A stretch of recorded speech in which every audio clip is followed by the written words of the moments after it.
আচ্ছা আবার দেখো নেগেটিভ করতে গেলে জাস্ট এই নটটা কি হবে, অক্সিলারি ভার্বের পরে আসবে। কোথায় আসবে?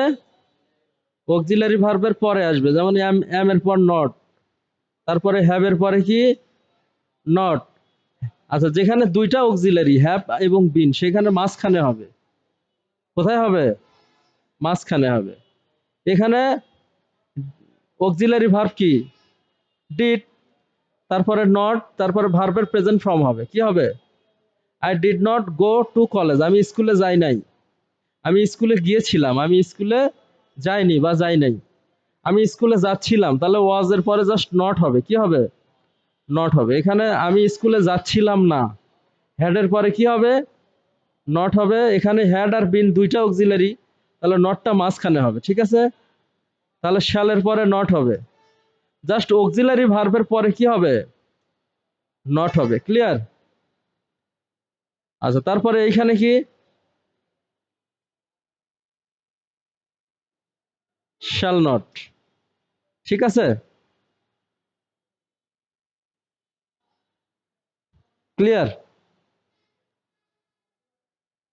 তারপরে একটা জিনিস শিওর হয়তো, শ্যাল হ্যাভ নট বিন, এটা ঠিক আছে কিনা চ্যাট জিপিটি দিয়ে দেখবো।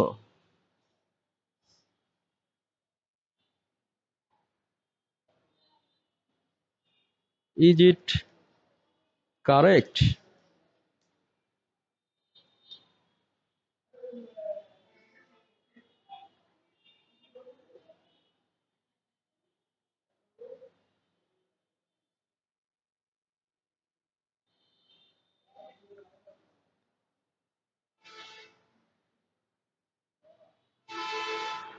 শ্যালের পরে নট হবে।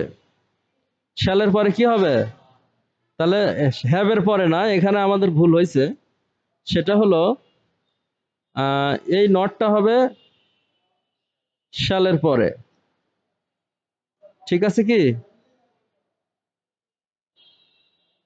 এটা ঠিক আছে মনে হয়।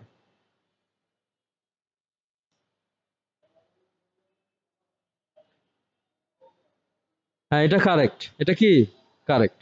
আচ্ছা তাহলে এইখানে কিন্তু অক্সিলারি তিনটা, শ্যাল হ্যাভ আবার বিন, তাহলে প্রথমটার পরেই হবে নট। আচ্ছা এখন মজার বিষয় হচ্ছে এইভাবে আমরা কি করব, এইভাবে আমরা নেগেটিভ করব, সেন্টেন্সগুলো কি করব, নেগেটিভ করব। ক্লিয়ার? আচ্ছা